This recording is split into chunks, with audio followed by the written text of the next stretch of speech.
If you were to look at Earth from the International Space Station at night, you'd be able to see the lights of the cities from space. That's how big our impact as a species is. There are huge multicultural cities all around the world. We've built buildings so high they nearly disappear out of sight. Cities built from the ground up for thousands and thousands of people to live in. But oh, what's this? What a beautiful monkey! What are you doing there, buddy? You want that banana? Yeah, it looks delicious. Be careful now, don't fall down that tree. Oops. Boy, nature can be so brutal sometimes. I'll bet it didn't wake up thinking it was going to become a lion's breakfast. What? No humans? Where did they all go? Looks like when that monkey fell from the tree, it created a chain of events that led to no humans ever existing on Earth. I know what this is. We must be in an alternate universe. Well, let's skip a few thousand years ahead. What does Earth look like? Humans have altered about 50% or more of the planet's surface. So there aren't going to be any cities or landscape previously shaped by us in this reality. There's not going to be a human touch at all. The Earth now seems to be an animal paradise. They're everywhere. These animals that were previously only found in Africa are now all over different continents. There are lions roaming free in America. Oh, and look, in Europe, there are rhinos, elephants, wolves. Wow, moose. Even bears are here. Since there are no humans taking up most of Earth's space, mammals are now free to be everywhere. Well, you know, different mammals than us. There's a huge diversity of them too. Earth has become what seems to be an expansion of the Africa we know today in terms of animal species. You can see large mammals too. Giant sloths, saber-tooths, and even mastodons are now walking the Earth like in the olden times. The reason why our Earth isn't like this is that humans take up a lot of the available space with their structures. For example, the reason why there's so much animal diversity in Africa in our universe isn't that the continent is just suited for animals to thrive.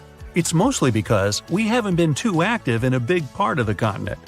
Our ancestors had a lot to do with the extinction of large mammals. Ice Age wasn't the only culprit there. On our Earth, humans are the intelligent life form. How about on this planet? As you might know, natural selection is what guides evolution. This, combined with random mutations we can observe in some species, suggests that even without humans on Earth, there's a chance for intelligent life to develop. So, primates are now the dominant life form, or maybe the meerkats evolved into a dominant species.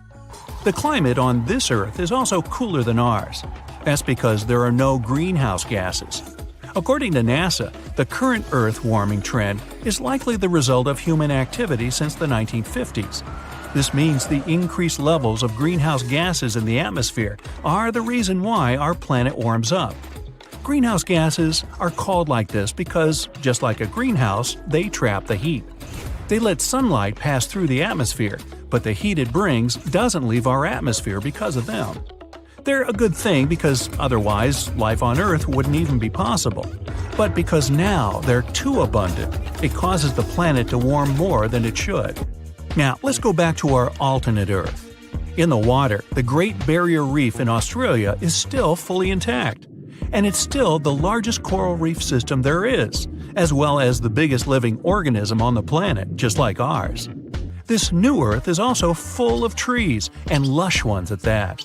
Greenery everywhere.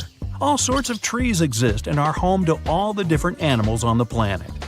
And since there's no deforestation, the planet's lungs, the Amazon rainforest, is able to thrive and is looking more alive and vibrant than ever. But say, what if humans were to show up on this Earth right now? Maybe this year, or the year before?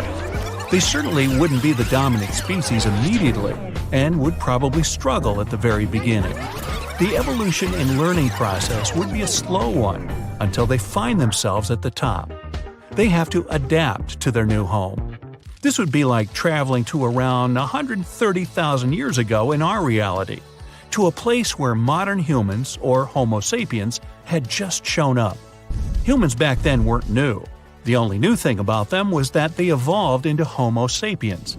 It wasn't like we were dropped off from a spaceship onto Earth or anything like that. But in this alternative reality, that's exactly what happened. A bunch of humans were dropped from the sky on Earth. Now, they must learn everything from the ground up. They need to figure out how to survive and thrive in their new environment. They have to hunt for their own food, and they need to take what they can from the planet, much like we did 130,000 years ago. These new humans are nomads. They can't settle in one exact place because they need to explore and understand their surroundings, just like the animals that surround them. As their groups become larger, they split into smaller ones to find new places suited to build their homes, or even a place where survival might be easier. Since it's been a while that they've arrived on this new Earth, they've done some exploring and found themselves more comfortable in their new setting. Their tools are better developed, and home-like structures, like huts, finally start appearing. 50,000 years ago, we developed our language. These humans also developed their own because they need to communicate better with each other. With language, they become more and more organized and are able to make better plans for their future. All dogs come from wolves, and there are two theories of how it might have happened that wild beasts became humans' best friends. One theory says early humans somehow ended up capturing wolf pups and kept them as pets, and over time they would gradually domesticate wolves. Another theory states that wolves actually domesticated themselves. It's called survival of the friendliest. Because both wolves and humans were hunters, wolves probably also figured out they would have benefits if they stuck around humans instead of competing directly with them. Some wolves were fearful and aggressive toward humans. Others might have been friendlier, which also likely gave them access to the hunter's food supplies. As time passes, modern human behavior starts showing up. Fixed homes begin to appear in places that benefit people, maybe next to a river or places where the soil is fertile. This way, they're also able to become farmers and develop agriculture. As they settle down, communities start arising too. Since they are very social beings, it's only natural they're drawn to one another. Soon humans are all over the planet, spread around the continents, with communities and families of their own, and don't forget the pets. The planet's landscape shifts like it did in our reality, to accommodate the needs of humans. Cultures are developed, rivalry begins, they start pushing each other to great lengths. Thousands and thousands more years go by, and this human society starts to look a lot like the one we have today. Still, things might have happened a different way. There might have already been an intelligent species they would have had to compete with, and then their progress would probably have staggered a bit. Maybe a society could emerge where different intelligent life forms would be able to peacefully coexist. When you enter a coffee shop, a meerkat might be your barista. Your landlords could be a couple of gorilla siblings. Or when you go to a barber shop, a primate that's only wearing a barber jacket would be the one to cut your hair. If not, it's likely things would end up the same as our reality. Humans would not be the most numerous species on Earth, but they would certainly still be the most impactful one. Woo, that party was wild! You and your friends go out of the club and call a taxi. 10 minutes later, you're all riding in comfort to your homes. From the corner of your eye, while chatting with your buddies, you register that street lights are out already. Although it's 3 a.m. and still dark outside. Whatever. The taxi drops you at your house and speeds away. The driveway is dark as well. Everyone's probably asleep, no wonder. You walk to your front door. The motion-sensitive light doesn't turn on. Now that's weird. The bulb must have blown. You shrug and fumble for your keys in the dark. Gotcha. Now, be quiet not to wake everyone. You don't turn on the lights in the hall, take off your shoes, and tiptoe to the bathroom. All you need now is a good shower to wash off the sweat from all that dancing. You click the light switch, and nothing. The light doesn't turn on here either. Now, that's not a coincidence. You briefly think of going to the basement and using the diesel generator, but drop the idea. The thing is too loud. Okay, you'll wash in the dark then. You turn the bath tap, but all it does is gurgle and let out a few grimy drops, and then it goes quiet. Ah, wonderful. No light, no water. The best end of the night ever. Annoyed, you go upstairs to your room, careful not to step on your cat on the way, and fall on the bed without even undressing. What's the point, right? Morning. You wake up feeling yucky. The clothes cling to your body. You desperately need a shower now. You go downstairs to the bathroom, click on the lights without thinking, and it all comes back to you. There's still no light. You check the tap again, no news there either. Just great. Okay, it's 11 a.m. already. Generator it is then.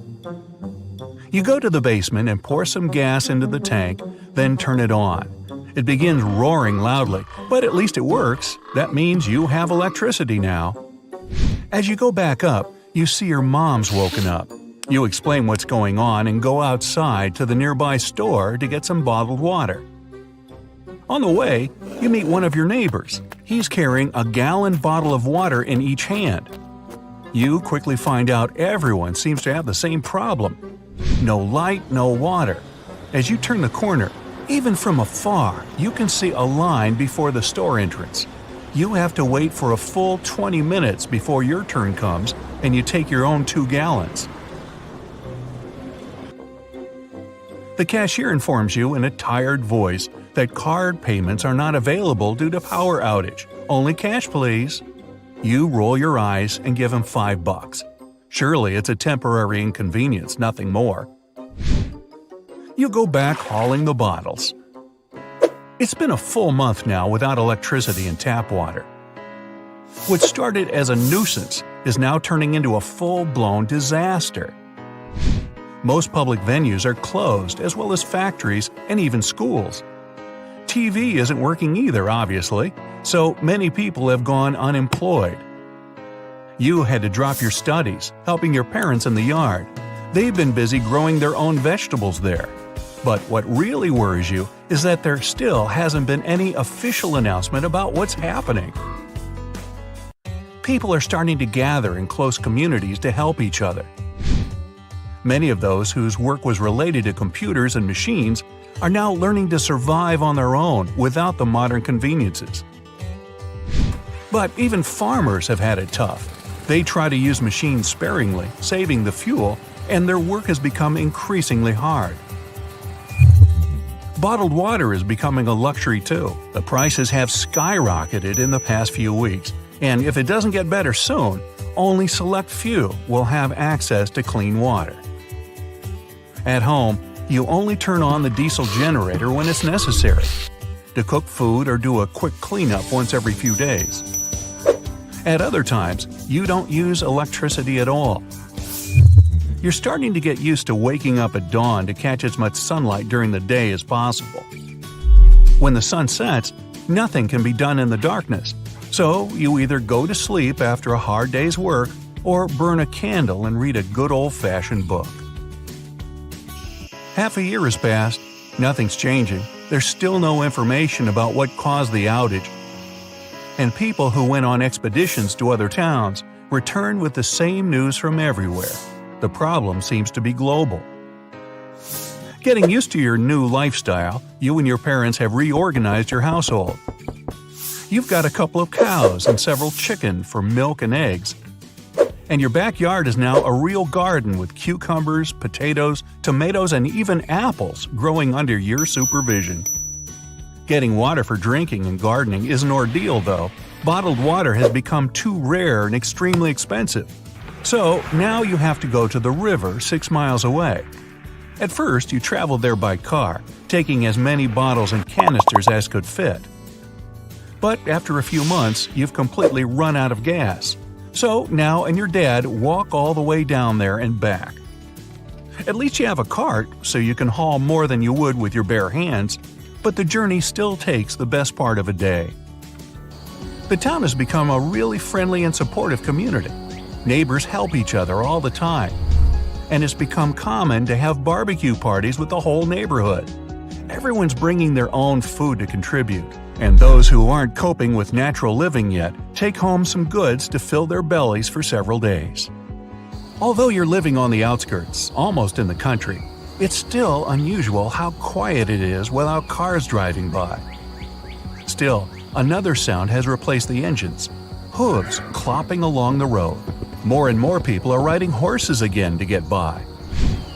The town itself has grown almost empty. People are leaving their apartments to live in the country, and many of them have to unite in tight groups to survive on the plots of land they've procured for themselves. The best spots are, of course, along the riverbanks. That's where most townspeople have concentrated. Some tried to organize posts and sell water from the river, but they were soon put to shame. Free access to water was given to everyone. It's your mom's birthday today. You and Dad have traded some meat and vegetables for a nice bouquet of white roses and strawberries, her favorites. It's the 4th time you celebrate her birthday in this new world. 4.5 years you've been living off the ground, and things are looking better than ever. Your dad talked to the community and the former townspeople by the river, and they agreed to help build an irrigation system. You've dug 3 canals that help water everyone's crops and then return to the main flow.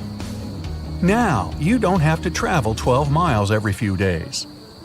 Also, people from your neighborhood have arranged for communal crops, and you work on your patch every day, sowing, plowing, and harvesting. Afterwards, the harvest is distributed among everyone according to the size of their households. With this system, nobody gets left out, even if they can't work in the field. Surprisingly, you took a liking to this lifestyle. You barely remember what it was like to have a smartphone or to watch TV, but you enjoy the singing of birds every night and working in the fresh air every day. Although it was hard at first, you've now grown tanned and lean and muscular, and both your physical and mental health has improved. You're no longer pursuing deadlines or hurrying anywhere. Your life is now peaceful, and you have a simple purpose: to live and help others. You haven't forgotten your friends either, and you come visit each other often. They come to help you in the field, and in the evenings, you have a dinner together, play cards, and sing songs around the fire. As far as you know, life's never been this simple yet satisfying. Nobody still knows what happened, but it seems to be for the better after all. As soon as the Earth is cut in half, almost all living creatures will come to an end. An apocalypse will begin, which has not been shown in movies. The atmosphere is damaged, the magnetic field will change, and the planet's landscape completely alters. But the planet will be completely renewed, and life, like a phoenix, will be reborn from the ashes. A super powerful laser would be needed to separate the planet. Such a laser has to receive energy directly from the sun. The weapon goes into space on a rocket, thousands of miles above our world. Then, once the laser arrives at its destination, it opens wide to expose plates of solar panels. The laser absorbs and concentrates the sun's rays. Then a powerful energy beam with the diameter of several cities shoots into the middle of the planet. Oceans through which the beam passes boil and evaporate from the high temperature. These vapors turn into a vast thundercloud in the sky. A strong wind drives these clouds over the continents. Heavy rain falls, which floods not only cities, but entire countries. As the tectonic plates shift, tsunamis are created. Huge waves crash onto the shore. The Earth is split in two. And this is just the beginning. The structure of the Earth, or rather, each half of it, is changing. Strong earthquakes occur all over the world. The worst disasters happen near the fault line. Billions of tons of ground are smashed. Massive landslides drag entire cities below. Chunks of land, thousands of miles in size, shoot away from our planet. All living creatures on these pieces of land fly into outer space. Other broken pieces of the planet land on the half that is closest to them. Imagine a huge rock the size of a whole city falling from the sky, and there will be hundreds or thousands of such stones. Those who live far from the cut site have a chance to survive, but even there, earthquakes will destroy houses. The moon will also start to throw off pieces from itself. These pieces, like a meteor shower, will fall onto the Earth halves and create massive explosions. These explosions will create fires. The skies will be covered with ash, and until it settles, we won't be able to see the sun. Both parts of the planet are drifting away from each other. The red-hot heart of our Earth is right in the center between the two.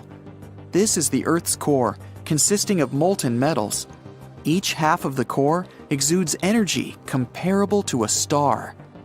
Between the two parts of the planet, a layer of such hot space is created that nothing can survive there. Any item that falls into this space immediately turns into ashes. The mass of the core is much larger than the ground mass, so there's a higher level of gravity. The core sucks in everything that comes close. You can't travel from one part of the Earth to the other. The core's gravity attracts any shuttle. Each half of the Earth now lives on its own. Typically, the core inside our planet rotates and creates the Earth's magnetic field. This field is a shield that protects us from the sun and space. If the shield is damaged, solar and cosmic radiation passes through the atmosphere. Because the core is divided into two parts, the Earth's magnetic field becomes unstable. Power outages begin in both parts of the planet. Microwaves, TVs, kettles, traffic lights, computers, everything is broken. The screen of your laptop or phone starts turning on and off. The video may freeze and the battery runs out and charges in 1 second. Satellites stop working, which means there will be no more GPS. High-frequency radio waves used for communication stop working, which means you can't make calls and send texts. In fact, all power plants may sink underground or be flooded because of the earthquakes, so there might not be electricity at all. Some people are sensitive to solar storms and experience severe headaches. When the magnetic field is damaged, the surviving people and animals will suffer from severe migraines. Scientists will have to invent special helmets to protect people from the sun. For full protection, people will have to live in underground cities. Compass needles no longer point north. They just spin in different directions. The birds go mad. They don't know where to fly to wait out the winter because the south no longer exists for them. All animals stop migrating. In the sky, planes can't navigate. Plants and flowers can't grow naturally thanks to the increased radiation from the sun. Livestock are poorly fed. The quality of products deteriorates. There's famine. The main goal for people on each half of the planet is survival. In some places, closer to the fault, the Earth's atmosphere is completely damaged. The conditions there will be similar to those in space. There is no air or heat. Only in a spacesuit can you stay in this territory. Unfortunately, you won't be able to jump and fly because gravity still works. Besides, it's gravity that becomes the salvation of our planet. Both parts of the Earth won't fly away from each other because of the force of gravity. Instead, they will rotate and start to attract each other. In 100,000 years, both parts of the planet will reconnect once more, and the Earth will be completely renewed. Since the core is molten metal, it will return to a single heart, but it will take much longer to connect the solid rock of the halves. A scar forms along the entire fault. The scar will be overgrown with forests and flooded with oceans, but there will be strong earthquakes in some places near this scar. By this time, all living things have probably disappeared. On our planet, conditions are about the same as 4.5 billion years ago. Seas and oceans boil, lightning strikes everywhere, tectonic plates change their shape, and lava flows from volcanoes in a rapid stream. The Earth looks like a vast boiling pot, inside which life is gradually created. Because the Earth has decreased in size and the core hasn't changed much, the gravity will be different. On land, it will be more difficult for an ordinary person to walk. They will weigh much more. In such conditions, new, previously unknown life will be created. Today, the world's atmosphere and oceans are polluted, the population is increasing, and glaciers are melting. In the future, things could be much worse for our planet. In 1,000 years, when humanity has mastered space travel, we may decide to change our residence. We'll start looking for other Earth-like planets, and maybe we'll find something. However, nothing compares to our first home, and humanity decides to cure it. Perhaps we'll come up with the idea to divide the planet in half and live on one side. And after 100,000 years, we can come back to a new healthy home. What if you divide other planets? Since they don't have a magnetic field, they won't be as affected. For example, Venus and Mars have no seas, oceans, or lakes. Some scientists think they're entirely dried up because the magnetic field has disappeared there. This led to the complete destruction of the atmospheres of these planets. The solar wind blew across their surface with such force that it dried up all the liquid. The Earth's atmosphere reflects this wind, so thankfully, we're safe. There would be no significant cataclysms on other planets, except for earthquakes. Like Earth, the two parts of each world would simply rotate until they reconnect once more. So, you notice anything weird? Recently, there have been alarming changes in the water levels in different parts of Yellowstone Lake. At the same moment, the water level can be rising on one side of the lake and falling on the other.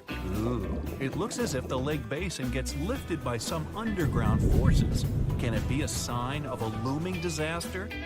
Geysers, mud pots, and hot springs turn Yellowstone National Park into some extraterrestrial world. And all these wonders are fueled by a mighty supervolcano.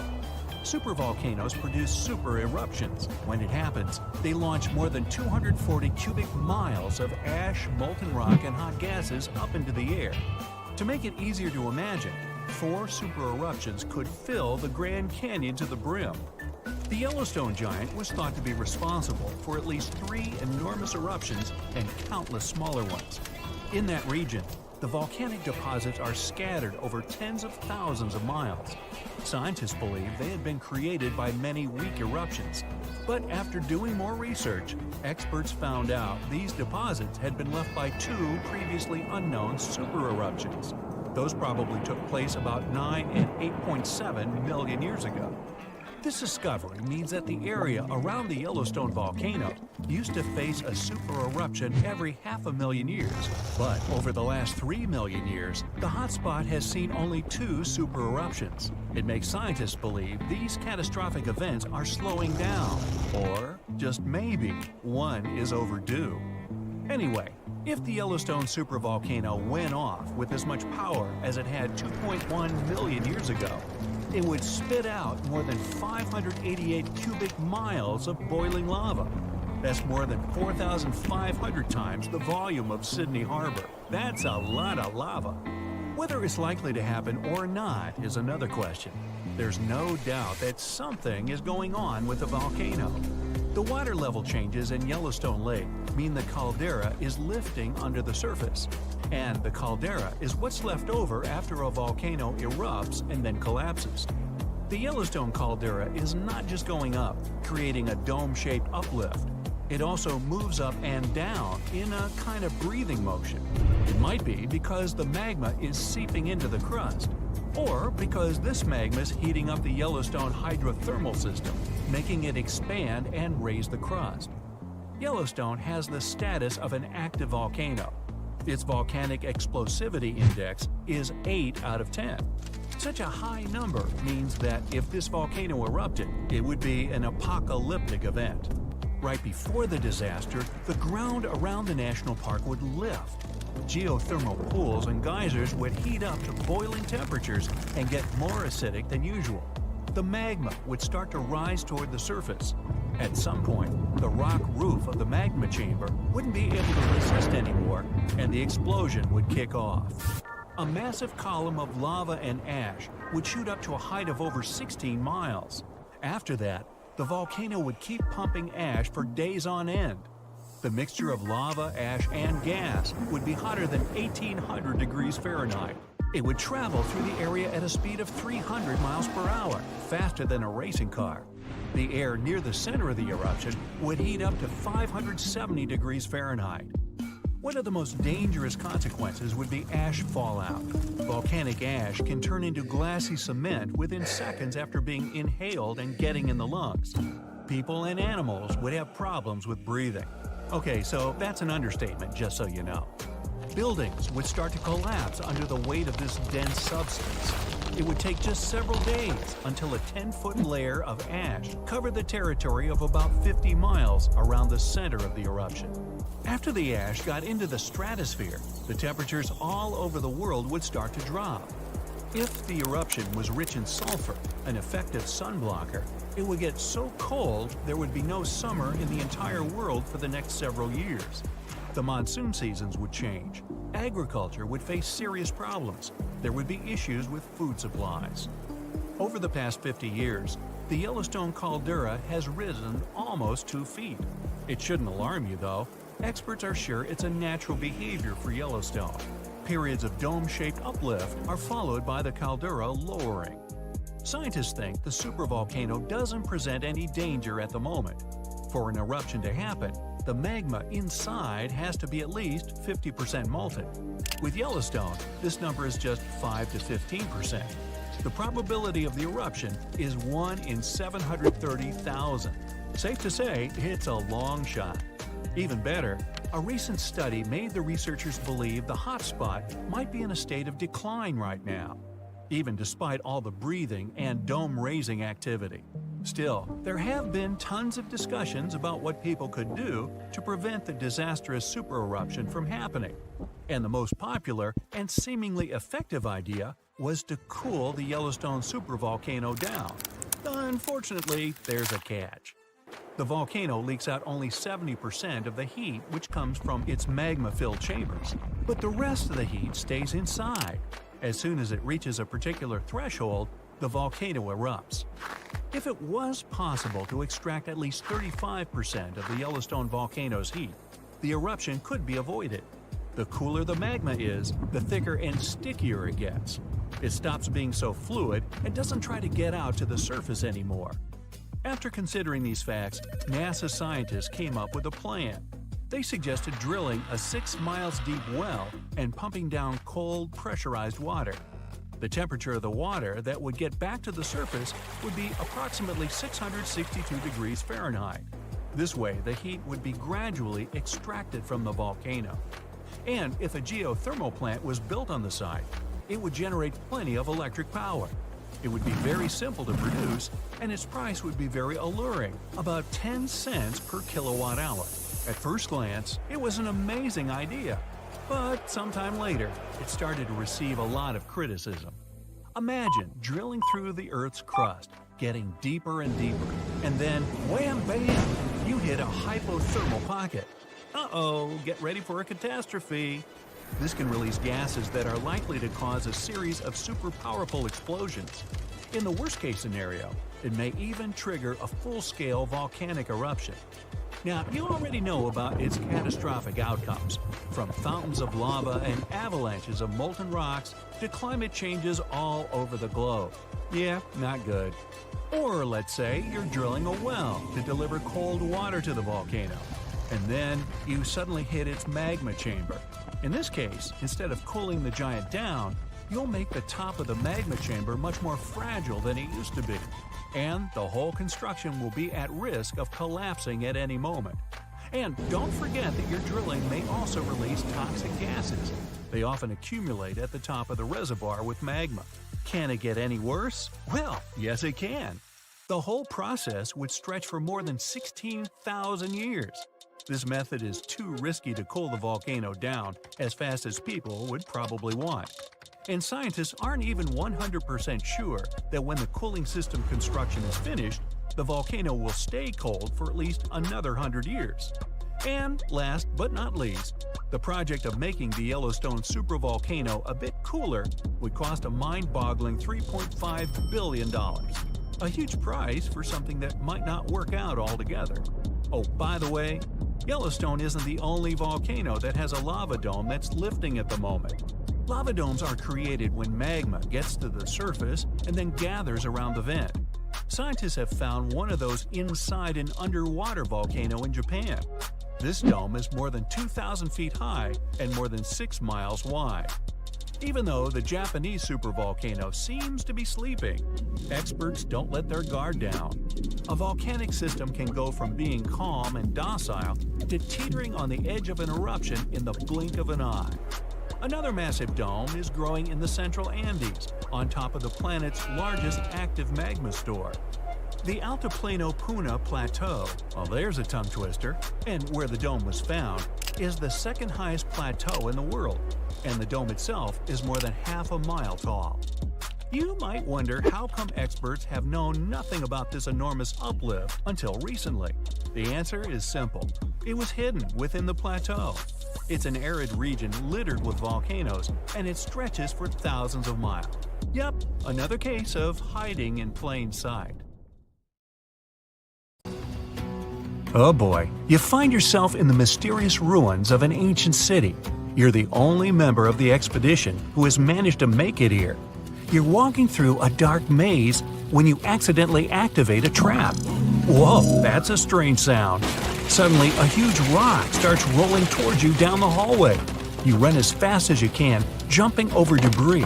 A final dash and whew! This room looks like a treasury. Gold coins and gems are scattered everywhere. You go wide-eyed with astonishment. That's enough money to live the life of luxury for decades on end. But it's not the shiny gold that interests you. It's an old lamp that lies in the rubble. As soon as you pick it up, the lamp starts shaking and a huge genie jumps out of it. You have one wish. Yeah, just one because it's a lazy genie. No problem. You ask for so much money that you'll never be able to spend it all. The genie claps his hands and disappears. Ding! This is a message to your phone. Your bank account has been topped by 10000. Boy, that number doesn't even fit on the screen. You go back to the surface and pull out your phone. You're going to check who's the richest man on Earth now. Ah, there you are at the top of the page. And again, the number ends in 3 dots. Well, it's time to go home and start spending your money. The first thing on the list is a plane ticket. An extra legroom seat? Nah, too cheap. First class? The same. How about your own plane? Something like an Arabian prince would own. You opt for a huge Airbus 380 converted into a private jet. There's a spiral staircase, an elevator, 4 VIP rooms, a concert hall, a Turkish bath, and a parking lot. You press the pay button, and your plane's waiting for you on the landing strip. You check your bank account, and the number hasn't even changed. So, the genie didn't cheat. As you fly home, you wonder about other ways to spend your endless supply of money. A car? A house? You need some more time to mull it over. You land in your country and now you need to get home. Taking a bus or catching a cab is out of the question. You walk up to a newly purchased Bugatti.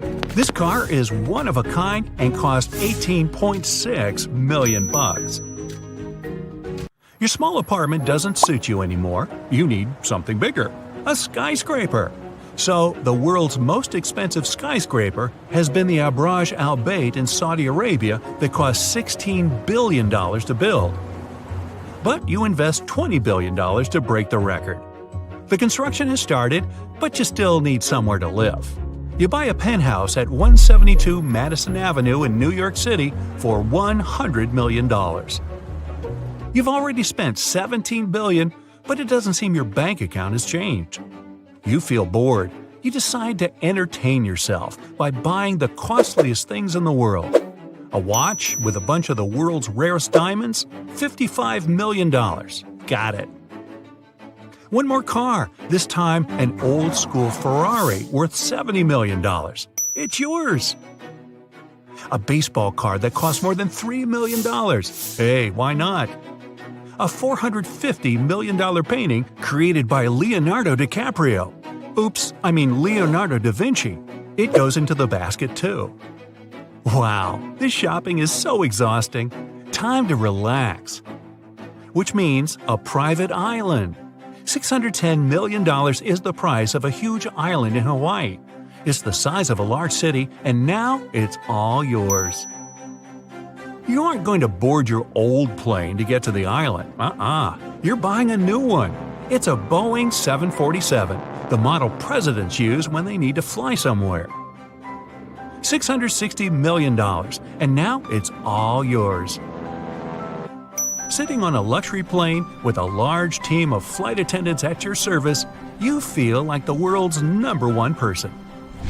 And you already imagine sailing around your new island, right? How could you forget about a yacht? The world's most expensive one is plated with gold and reportedly has some T-Rex bones in the bedroom. It took 3 years and 10 tons of solid gold to build, and you buy it for almost $5 billion. The island looks deserted. There's nothing here but golden beaches and lush greenery. But aren't you the richest man in the world? You decide to build yourself a palace. Click, and $3 billion, Buckingham Palace appears on the island. And one more for your guest, please. Now you're actually traveling around the beautiful island on your own yacht. But your face doesn't look happy. The entertainment for the rich is rather boring. You look up at the sky and think about flying to the stars. And here you are, standing on the launch pad near the rocket that's about to take you into space. You've paid $52 million to do it. But the International Space Station seems to be filled with nothing but research labs. Not too exciting. That's why you build a new $150 billion space station with lots of fun stuff and even a spa. You've already spent more money than all the richest people on the planet ever have, but your bank account still hasn't changed whatsoever. Your imagination is running amok. Ooh, Mars. You spend another $2.5 billion and become the first person to set foot on Mars.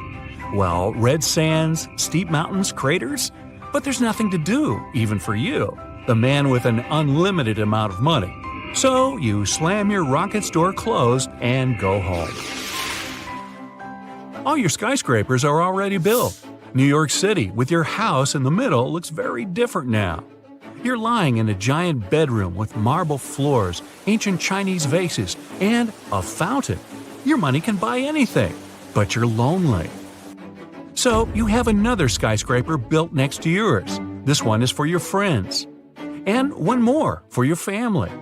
And of course, your beloved cat also deserves a private penthouse. You've run out of free space. It's time to build your own city. You choose a place that used to be a scorching desert with nothing but sand for miles on end. But you pay trillions of dollars and have a city built from scratch. There's a chain of restaurants with your name on them. There are billboards with your face in the streets, and a giant statue on the tallest building in the city looks exactly like you. The city is almost empty, but you drive through its streets escorted by security guards in extravagant cars. For dinner, you buy the most high-priced fish in the world. It's the bluefin tuna for $3 million. And then you decide it's time to make a movie about yourself. The most expensive movie ever made cost $400 million. You pay $1 billion and hire the world's highest-paid actors. But when the movie's ready, the only audience watching it is you, mostly because you're in your private theater. When the credits are rolling, you start to throw popcorn at the screen. You didn't enjoy the show. You walk down a long corridor with the most expensive pictures in the world. Next to them, you see the rarest archaeological finds and, is it another fountain? No, you're not okay. You spent trillions of dollars, but you haven't gotten an ounce happier. You decide to go back to where it all began. With a torch in your hand, you return to the ancient ruins. There it is, the treasury. You find the genie's lamp where you left it. As soon as you pick it up, the genie appears in front of you. He laughs at you because you've fallen into his trap. He gave you an infinite amount of money so that these riches drove you crazy. But you pull out your phone and press the Donate All button. In that very second, your money goes to charity accounts all over the world. Now, scientists have more opportunities to work on new medicines. Ecologists have found more funds to use while saving our planet. And every person on Earth has enough food now. The genie gets angry because you've tricked him. He's about to strike you with a lightning bolt. But you grab the lamp and confine the genie to it forever. When you get home and turn on the TV, you see your face on every channel. You're called a hero, the savior of humanity. You get thousands of thank you letters from people you've made happy. You smile and feel better too. Apparently, helping others is the best thing you can do. So, another crazy thing happened to me recently. It was a Sunday morning, and I fried eggs for breakfast. But something was definitely wrong. I wasn't sure if it was the eggs or me, though. Now, you've tried fried eggs, right? They normally taste like, eggs. But that time, along with the eggs, I could also taste lemon, vanilla yogurt, and even some paper. And it's not as good as you might think. Yogurt tastes nice by itself, but together with eggs, it's gross. Whatever was the reason, I decided I'd be okay with just a tea for that day. But as soon as I tried it, I spat it out. What is that? Did I put a spoonful of black pepper there? I needed some water ASAP. I got a glass and, thankfully, it was just a regular glass of water. I tried to eat some strawberries, but along with the normal strawberry taste, they had a taste of hot chili. That's not a good combination, to be honest. It looked like something happened to all of the food in the house. I also had an orange juice, so I drank a glass of it. Surprisingly, it tasted totally fine. Suddenly, I got a weird thought. Do I taste colors? It was so crazy and strange that I needed to check this theory immediately. I admit I licked the white back of my cell phone, but it really did taste like vanilla yogurt, just like the egg. So, it was true. I could taste colors that would mix with every food's original taste and mess it up. I wanted to go to the doctor, but although this new superpower was weird, it was still a bit exciting. Also, I couldn't wait to figure out what other tastes are like. So, I went to a store and got myself a pack of markers. I got to the table, opened the yellow one, and licked it. It did taste like lemon. So, I licked each one and made a list. Pink tasted like strawberry. Red was chili. Orange was an orange. Blue was very bitter. Light blue was salty. And violet was blueberry. Black was black pepper. Beige, nut muss. Gray, paper. And green tasted like puke. Well, I had to conclude I don't eat green food from now on. Not that I was really sad about it, though. Only one color was left, the brown one. I was very reluctant to try it, but I had to figure it out. Whew. To my relief, it had the taste of coffee. Now, I don't like coffee, but it could be worse. I knew I had to go see my doctor, but I kind of wanted to live with this superpower for a while. It doesn't happen to you every day, So I decided I'll go to the doctor tomorrow. And today, I had to learn how to live with this ability. I had to avoid putting in my mouth anything black, gray, blue, and green. Not only food, but the dishes and cutlery as well. And I had to figure out what food I can actually eat, because I didn't like strawberries that tasted like chili pepper. So I went to the store to get some transparent dishes. While walking, I was thinking about my menu for today. Orange juice works, strawberry, vanilla, and lemon yogurt too. I can make a fruit salad with mango, raspberries, grapes, banana, and yogurt. But that was all I could come up with. As I was thinking, I was biting my lip and found out it tasted like strawberry. In the store, it was pretty easy to find a transparent bowl, but spoons and forks were a problem. I think I went to every store in my city until I could finally find them. As soon as I got back home, I cut all the fruits and made a fruit salad. I hadn't eaten much that morning, as you remember. Honestly, it was the best salad ever. I saved some money because I didn't have to buy berries, oranges, and lemons, but the taste was there. As I was enjoying my meal, the phone rang. It was my grandma, and she invited me for dinner that evening. I tried to say I couldn't make it, but she wouldn't listen. Grandmas. It's just impossible to skip when they want to feed you. So she said she didn't want to hear any excuses and that I had to be at her house by 6.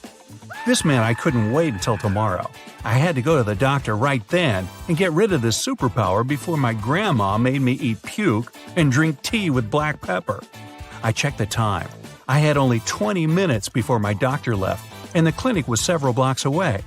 I finished my salad and ran out of the apartment. I got to the clinic just 5 minutes before it closed for the day and asked if my doctor could see me because I had an emergency. To my relief, he agreed. When I told him that I could taste colors, he looked at me puzzled and probably thought it was a stupid prank.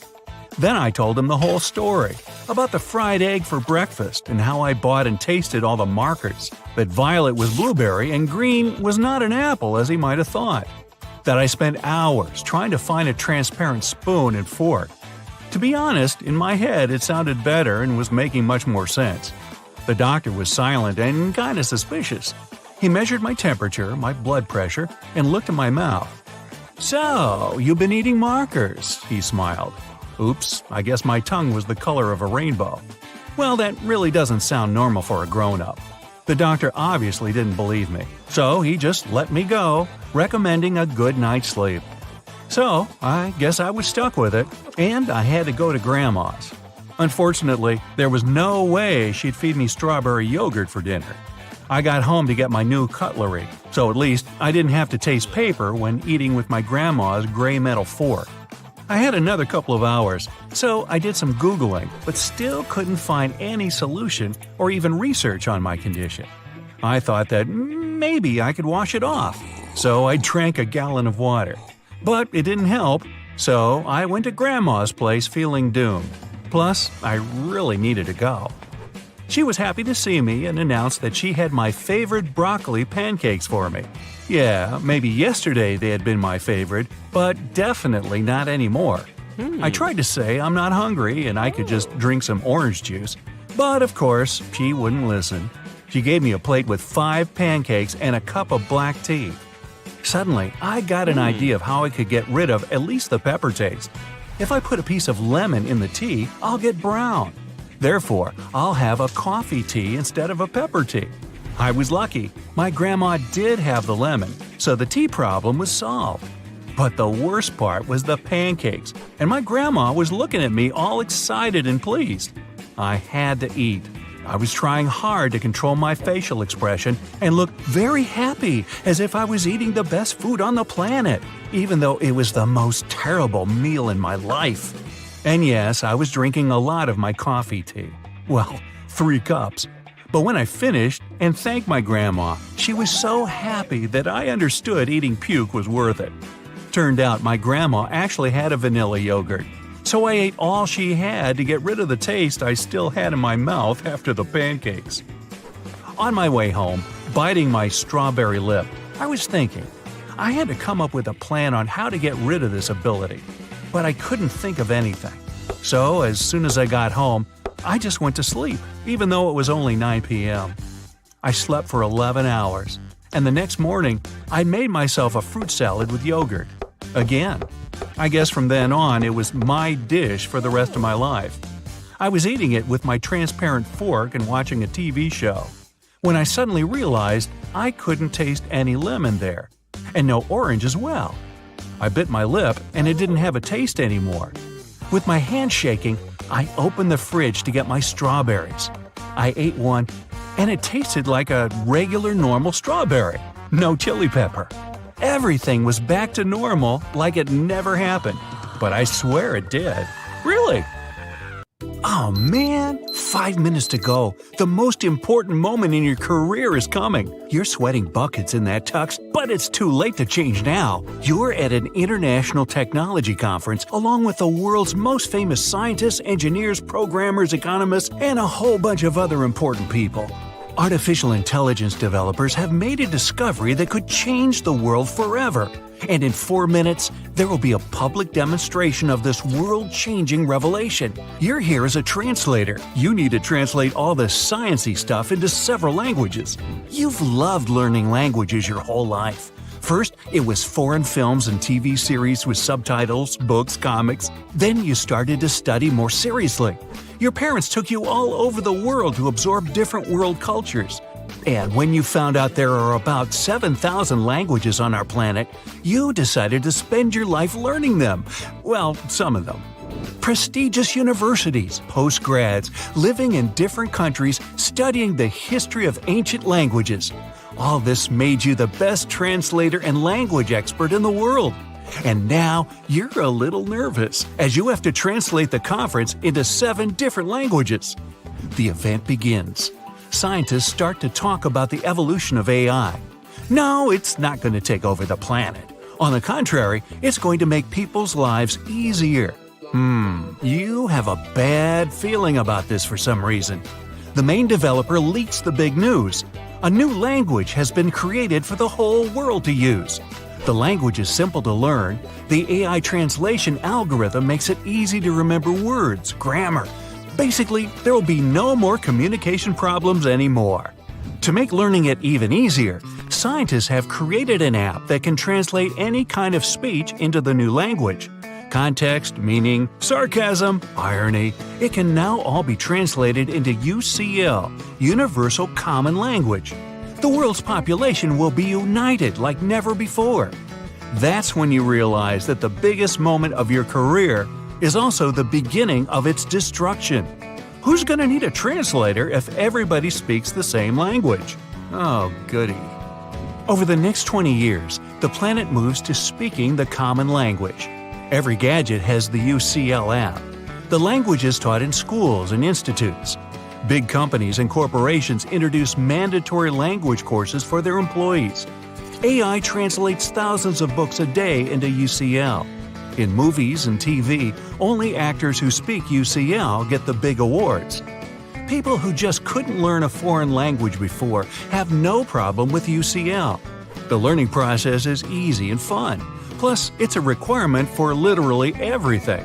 So, countries start canceling their visa programs. Borders start getting erased. All over the world, the number of conflicts is decreasing because now people can understand each other much better. Operating systems, video games, tech articles, songs, jokes, science stuff, you name it, are all created in the New World language. You can call anyone on the other side of the planet, tell them something, and listen to their interesting stories. You can go on a trip around the world and not be afraid you'll accidentally order 17 squirrels for breakfast because you mixed up one little word. Movie companies stop dubbing movies, and no more subtitles. Woohoo! The world has become more open. Air ticket prices are way down, and tourism and studying and working abroad is booming. Every year, more and more people renounce their citizenship and recognize themselves as citizens of the world. Science is developing faster than ever before because scientists from all over the world can finally work together. And studying foreign languages, a thing of the past. Okay, it seems like the world's become a better place, but UCL also has a dark side. Translators and language professors lose their jobs. Language schools get closed around the planet. Those dubbing actors also lose their jobs. You and many other people are opposed to the new language. You said about trying to prove that, sooner or later, UCL will cause a catastrophe. While the whole world communicates in the new language, scientists finished their first multi-country study of the human mind. The number of neural connections, so the thoughts and biological processes in the brain, have decreased. Scientists studied hundreds of thousands of people in 3 groups: multi-language speakers, one-language speakers, and those who were born in the New World and only speak UCL. Studies show that the human brains stopped functioning as it did before. People used to try to understand foreign languages, speak them, and translate them, training their minds. Now, the parts of the brain that are responsible for this have stopped working. Even if you've never learned a foreign language, you still used to see and hear words that you didn't understand, and your brain at least tried to process the information. Now, our brains are relaxed. Some say, if there are no other languages, what difference does it make? Who cares about a relaxed brain? But that's not the end of it. The human brain has become worse at analyzing information, remembering, and finding clever ways out of difficult situations. It's hard for people to learn new knowledge. People's vocabulary ends up becoming smaller and smaller. Sometimes, people can't even say what's on their mind. The average IQ begins to dip. Learning the languages of the past is becoming almost impossible. Some are worried about the future. People may forget their history. Changes in the human brain are one thing, but forgetting our history could be really dangerous. Every language is linked to its geography and history. But most importantly, language brings cultural diversity into your daily life. For example, there are many more words to describe the cold in cold countries, more shades of green in tropical countries. You get the picture. With UCL, these little things that make cultures different just sort of vanish. Most people now like the same music, watch the same movies. People start to lose interest in everything. Imagine you saved up money for 6 months to fly to the other side of the world. You arrive there, and everyone talks and acts just like your neighbors back home. They even watch the same shows and follow the same influencers as you. From now on, you'll never be able to determine where a person grew up by their accent. People talk with the same intonation, use the same sentence structure and words. Communication becomes boring.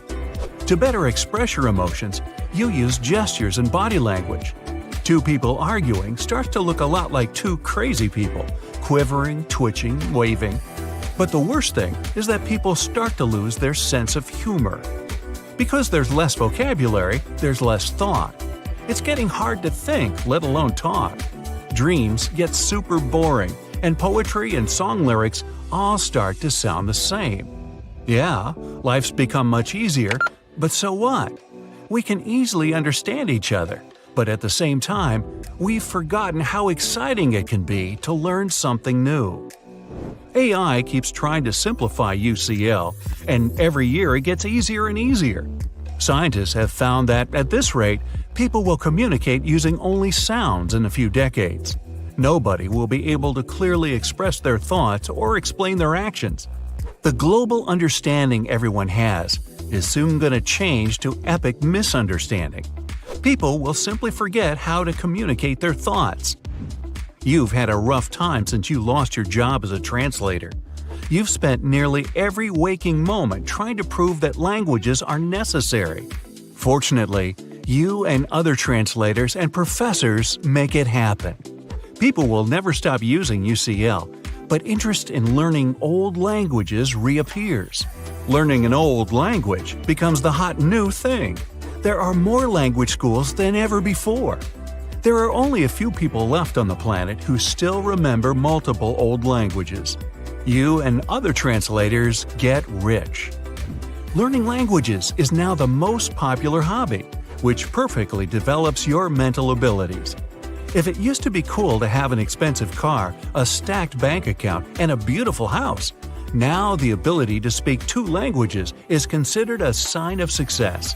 Film companies are making movies, writers are writing books, artists are creating songs, all in different languages again. The world goes back to being diverse, interesting, and fun. Merci beaucoup.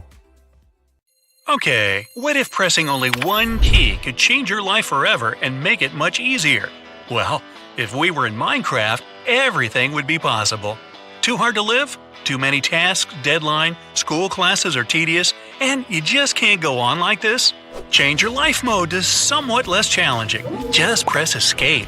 Adjust your life difficulty choosing peaceful, easy, normal, or even hard for those who like it tough. If your teacher is as hostile as a green and white pixelated creeper, choose peaceful mode. Monsters don't spawn there.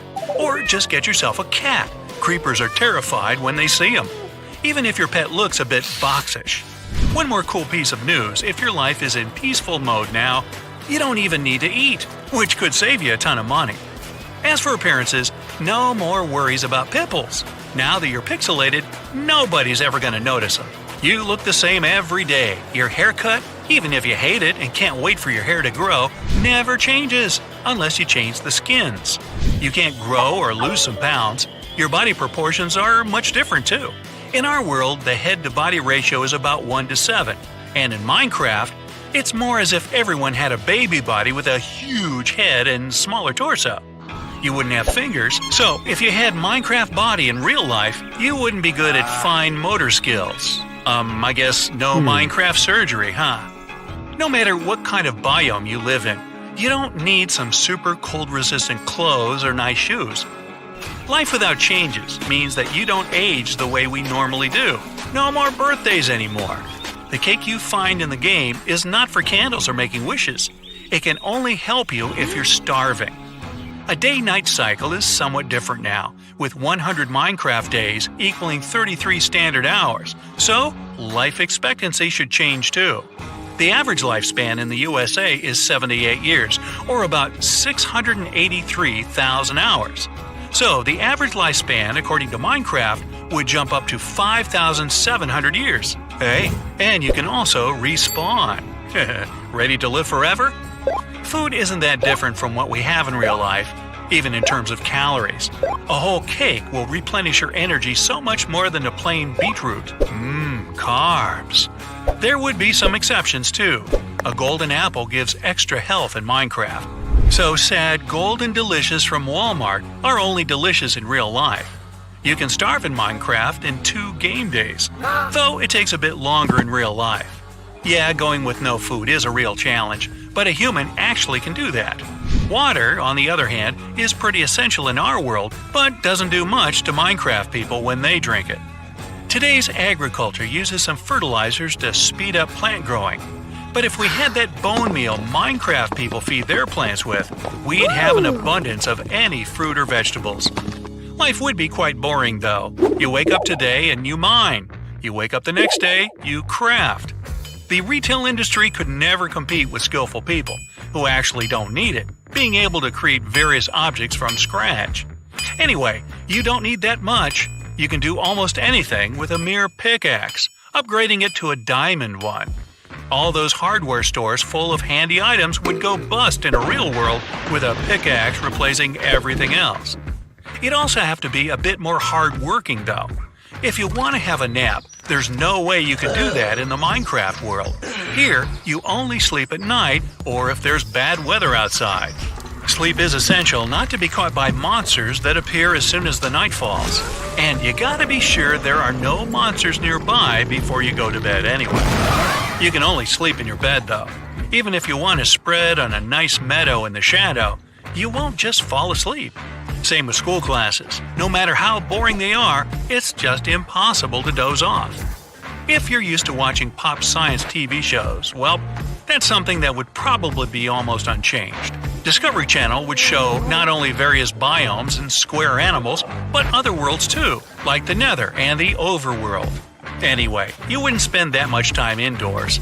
Most activities in Minecraft are performed outdoors, so you'd have to go outside really often. Traveling is fun in Minecraft world. Want to visit the Nether? No, not the Netherlands. It's a trip to the underworld. No need to buy tickets, go through customs, spend hours in a tiny airplane seat. You only want some lava and a bit of water. Pour one over the other and you get obsidian. As soon as you create at least 8 blocks of the stuff, build a portal with them, set it on fire, and voila! Welcome to the Nether. If you travel a lot, you can casually grab your bed with you and assemble it wherever you want. Nice move to avoid pricey hotels, which are missing in the Nether anyway. It's not just a fun trip though. There are a bunch of ingredients you may need for potions. No fancy souvenirs either. Rather, some useful stuff you mine from exotic Nether blocks. Despite their moniker, locals called zombie pigmen are quite friendly and never attack unless it's you who started a fight. Lava can help you to travel, be a kind of trash bin, and keep intruders away. In Minecraft world, you can be sure unexpected guests won't bother you. They'll just fall into boiling lava. End of story. You can also install a tripwire hook just behind your front door to activate piston-based traps for unwanted visitors. Once your guest triggers the tripwire, the pistons will remove the flooring and send the visitor into the void. If you're going to the seaside, take your front door with you. It'll help you explore the ocean deep. If you fall into water, all you need to breathe freely is place a door above you. Nobody could ever hold their breath for more than 24 minutes in our real life, but in Minecraft, you can stay underwater almost forever, or just as long as you want. Transportation system is much cooler now. You can still use all the means of transport you're used to, but having a ride in a cart can be both fun and fast. Just build the rails wherever you want and forget about traffic jams. Physics are another big change. They give you lots of superpowers not accessible in the real world. You can jump higher, climb any mountain easier, and run faster as if the whole gravity stuff was a joke to you. You can make a vertical row of blocks, and even if you smash the lowest block, the one above it will hang in the air. It doesn't mean you can't fall down from a height. You can. But it's safe if you just spill some water from a bucket right before the impact. Not only can you perform all that, but you can also easily chop a massive trunk in just a few moves. No tools necessary, by the way, just your bare hands. And not even a scratch left on them afterwards. You don't feel pain in this world. Don't worry, the top branches of the tree you just fell won't hurt you either, since they'll be hung in the air. Deforestation in Minecraft looks insane. Can you imagine a forest made up of floating trees? No squirrel could ever climb any trunk in such a forest. Walking around here, you're likely to come across wild animals, such as bears and wolves. You can domesticate wolves and almost convert them into dogs, and bears are not that dangerous for you. Just trap them inside a fence. It looks flimsy, but it's Minecraft world, so it's absolutely safe.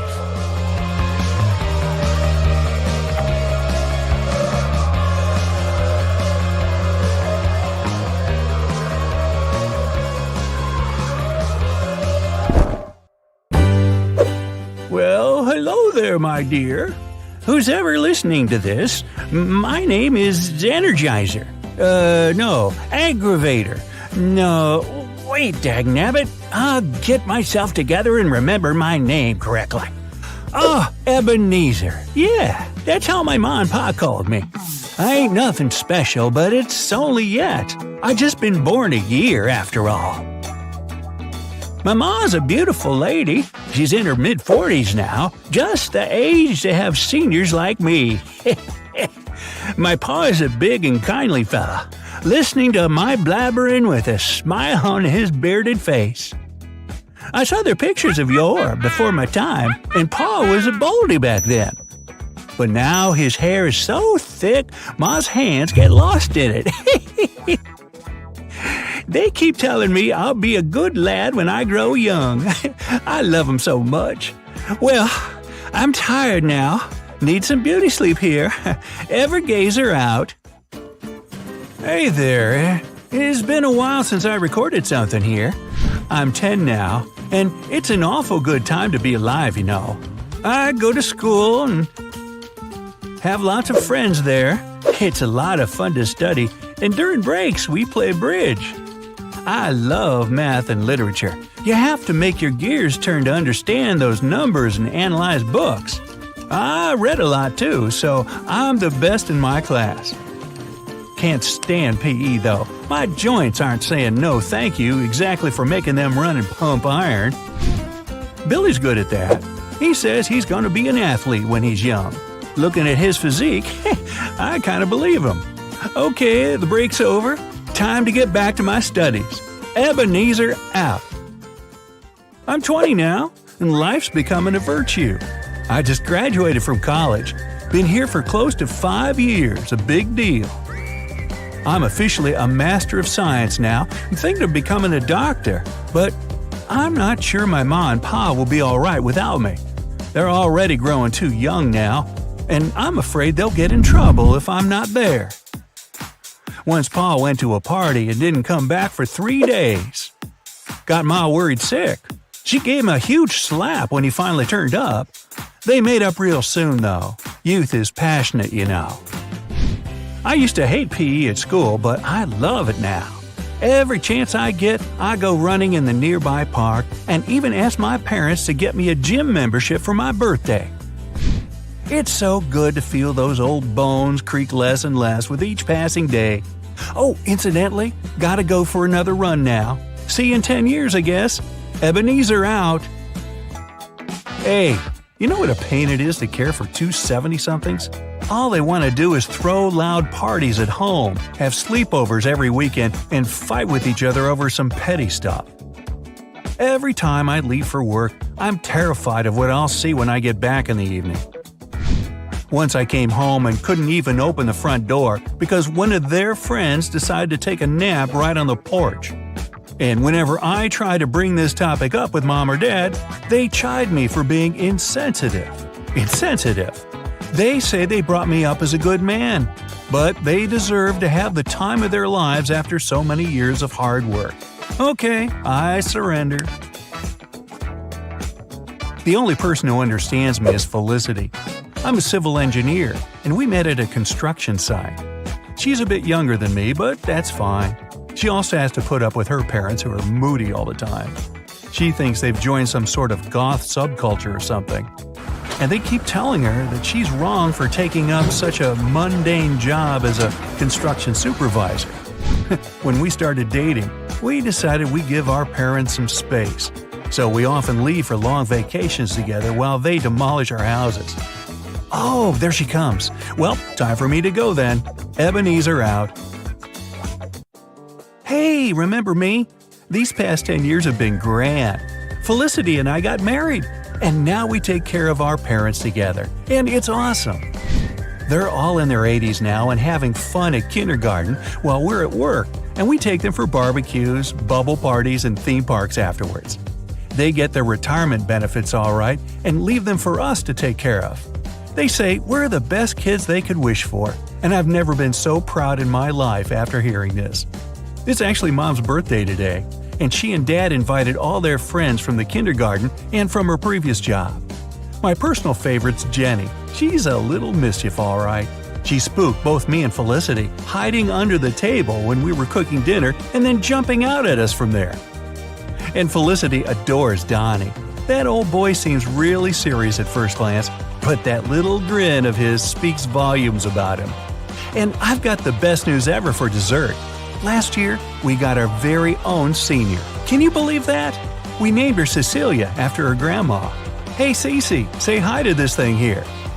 She's shy. Sitting all day in that rocking chair of hers and trying to knit. Can't walk by herself yet, so we move her around the house in that thing. She loves it, always cackles with that toothless laugh of hers. Felicity's now running after Donnie around the backyard with a broom. I think he stole a piece of the birthday cake from the kitchen. Gotta go help her, I guess. Cheers. Ebenezer out. Hey, we've been living without our parents for 3 years now. The last year was the toughest, I guess.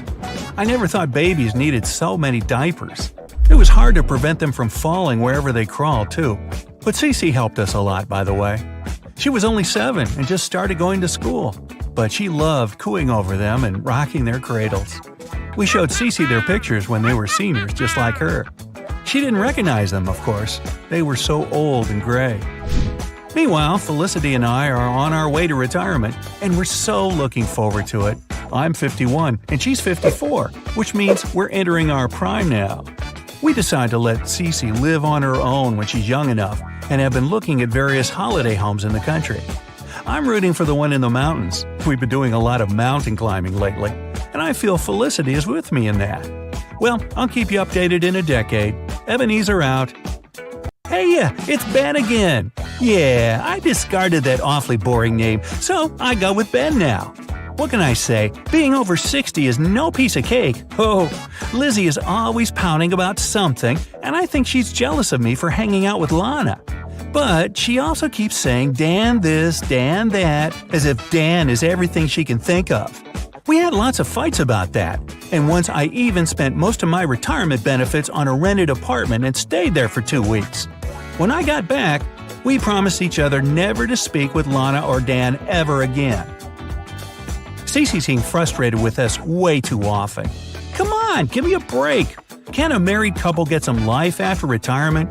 She calls us every evening and threatens to come to our place if we don't behave. Since when has that old girl become so adult, I wonder? Huh? Oh, okay. Anyway, Will says the zip line from the top of the mountain is ready. We're going for a flight of our lifetime. Ben out. How do you use this? Oh, yeah, hey. Hey, it's Ben. Ebenezer. I'm 72 today. Did you know that? Cece says I have to record something to commemorate this date. I don't know what to say, but I want my cake already. Cece, where's my cake? Well, hello there. It's Franklin speaking. My grandpops Ebenezer left this device for posterity, which I guess I am. He's 84 now and mostly lying around in his little bed, but Mom tells me lots of stories about him and Grandma. I think I'll take up his tradition and let his legacy live on. Oops, little Benny soiled his nappy. Gotta go now. Franklin out. Ah, such a beautiful day, isn't it? It is, until it all goes boom. That's gravity disappearing for just a second. Let's recap the events from the smallest to the largest scale. We'll start with you. Yes, you. If gravity is lost for a single second, unfortunately, you'll most probably be no more. Thing is, gravity doesn't only keep you anchored to the Earth, it also holds all the atoms inside your body together. If this force completely disappears, even for such a short period of time, chances are you'll simply fly apart. Blah! If you don't, then you'll start floating above the ground. Not high though, because 1 second isn't enough to fly too far away. If the gravity stops working only for you, then you'll levitate a little over an inch upwards and then fall back without consequences. Your thoughts will be occupied by the lack of oxygen in your lungs though, because with no gravity, your blood will stop pumping.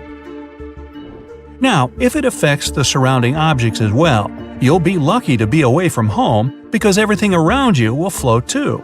And after a second, all your cutlery, your bed, your wardrobes, etc. will smash down on the floor.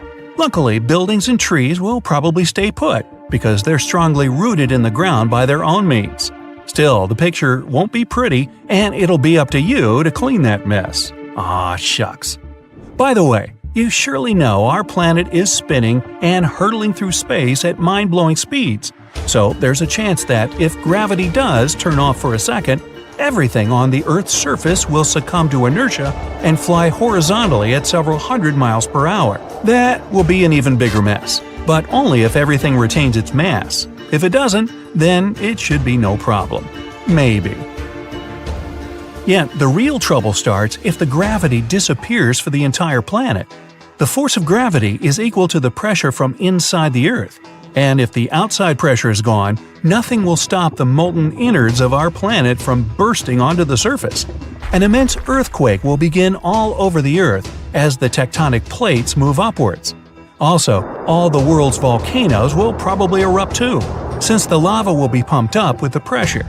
If such a mega eruption occurs, no life will survive except the sturdiest of creatures, such as tardigrades. The clouds of volcanic ash will spread across the whole planet, blocking the sun. At first, the temperatures will rise due to the greenhouse effect, but then the planet will cool down and a new ice age will begin. Optimistic. This will all happen even if the gravity returns after a second, because the motion will already start and it'll take a more powerful force to calm it down. Up above, the atmosphere of the Earth will simply evaporate. The air we breathe is also kept around the planet by the force of gravity, so if it pops, we'll have nothing to fill our lungs with. When the gravity comes back in a second, the atmosphere will eventually gather itself back, but the damage will have been done already.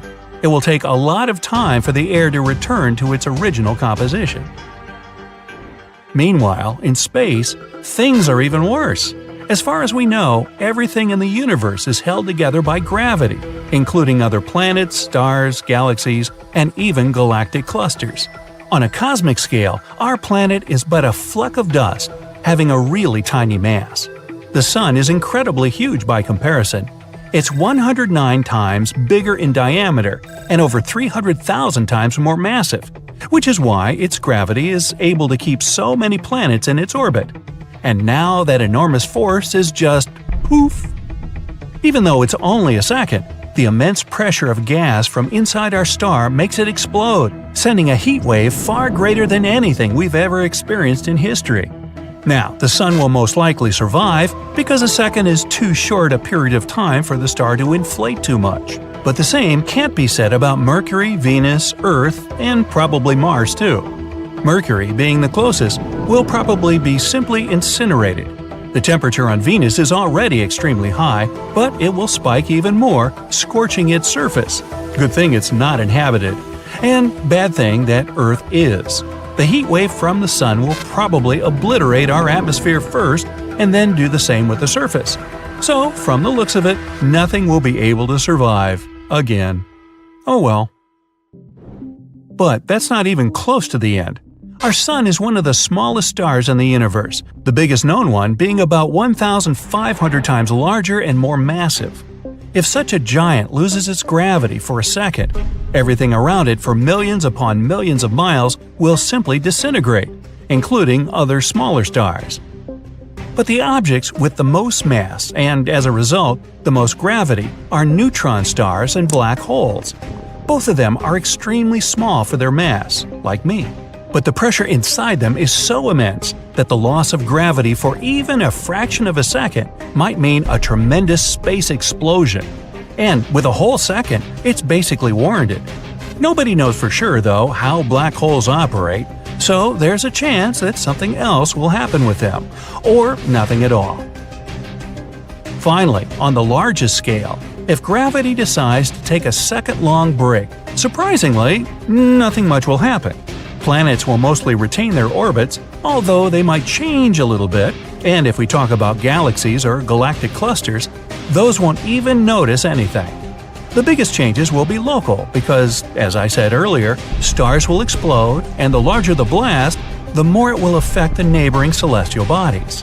For example, if a star large enough sends a wave of energy in the direction of our solar system, it might send asteroids flying toward us from the Oort cloud. Those space rocks fall onto the Moon and even Earth quite regularly, but they're mostly rather small. The ones sent to us by a star explosion, however, might be a lot bigger and more dangerous.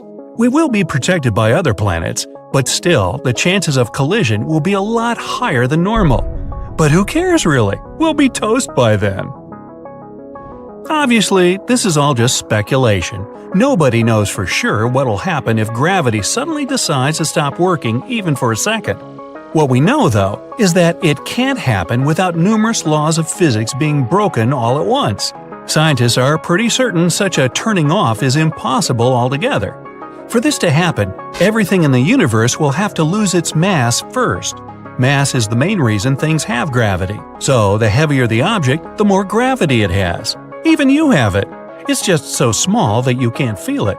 But if you were several million times more massive, you'd probably be the center of everyone's attention. Hey, I'd use that opportunity. The ocean is turning red hot. You try to get closer for a better look, but you start feeling the air getting hotter and hotter, like reaching into an oven. And the sand is so hot that your rubber slippers start melting. The ocean's somehow turned into steamy, hot, gooey lava. You start running inland and see a frenzy of people running wild. See, in reality, lava is made of molten rocks from below the Earth's surface. Deep inside our planet, like the distance between New York and Philadelphia deep, the underground heat from the core melts rocks the same way the sun melts ice cream.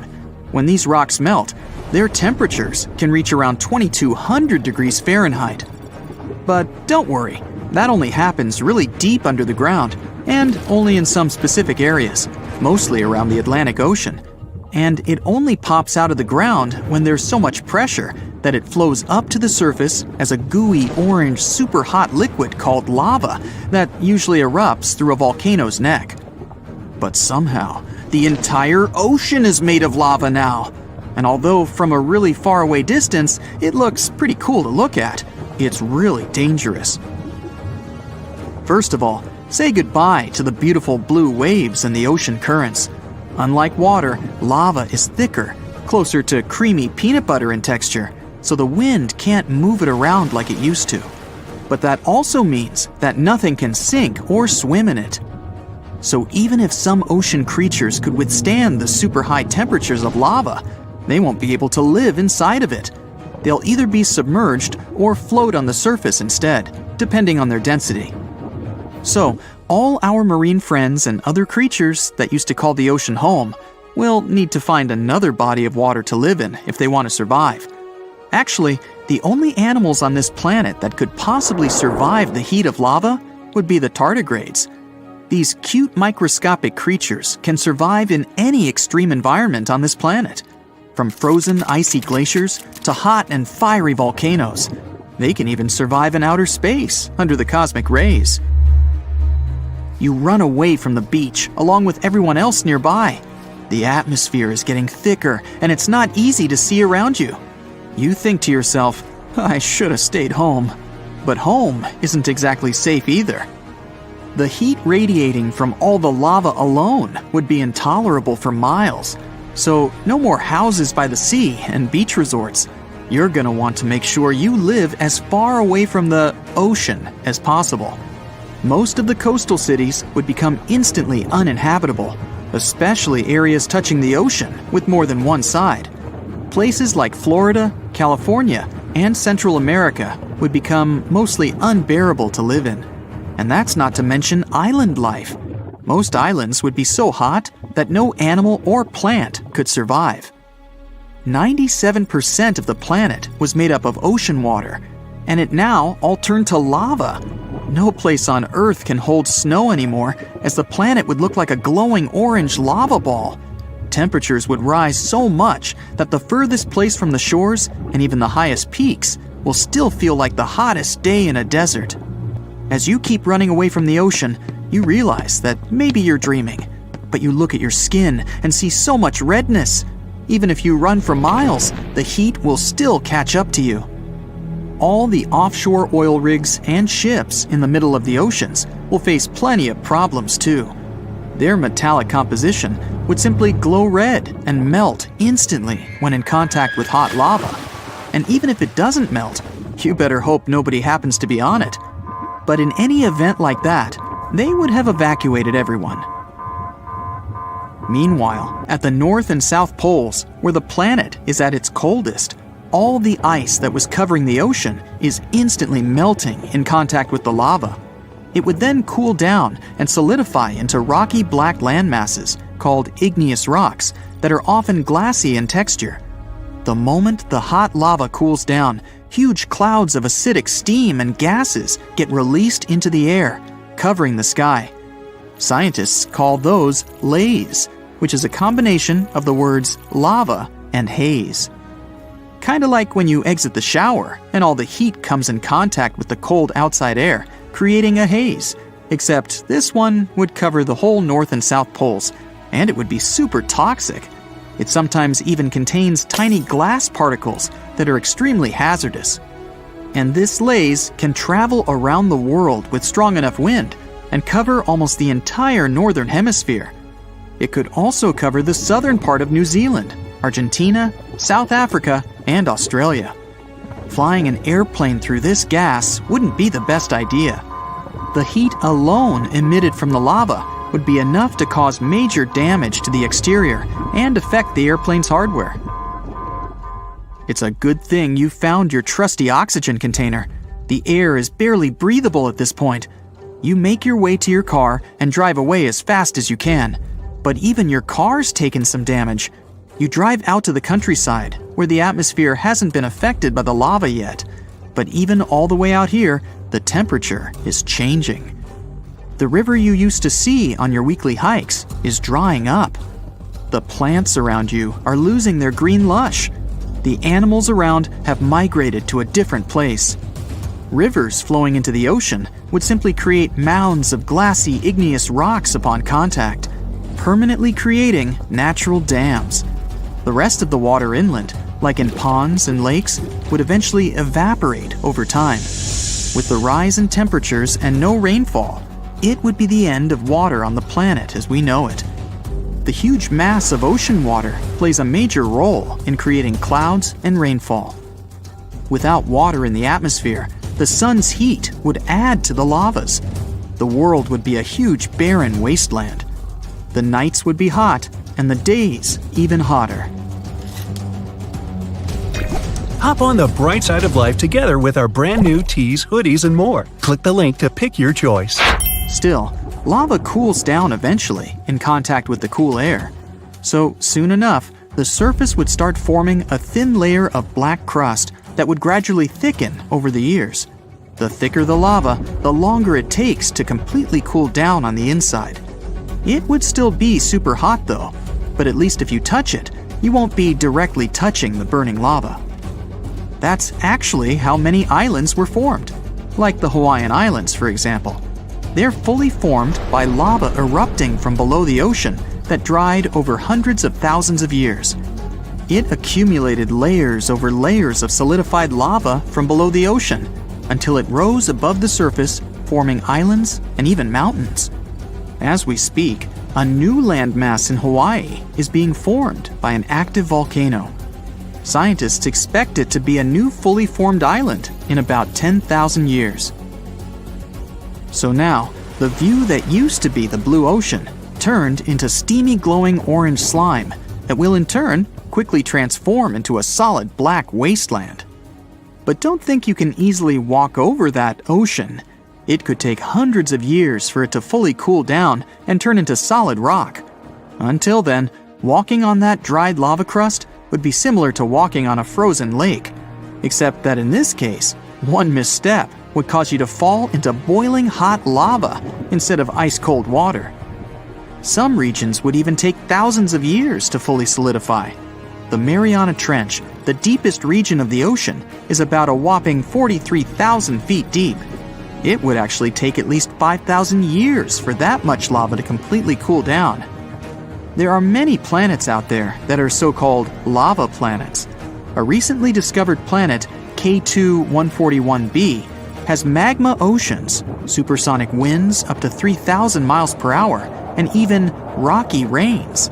That's right, the planet is so hot that it vaporizes rocks and rains them back down.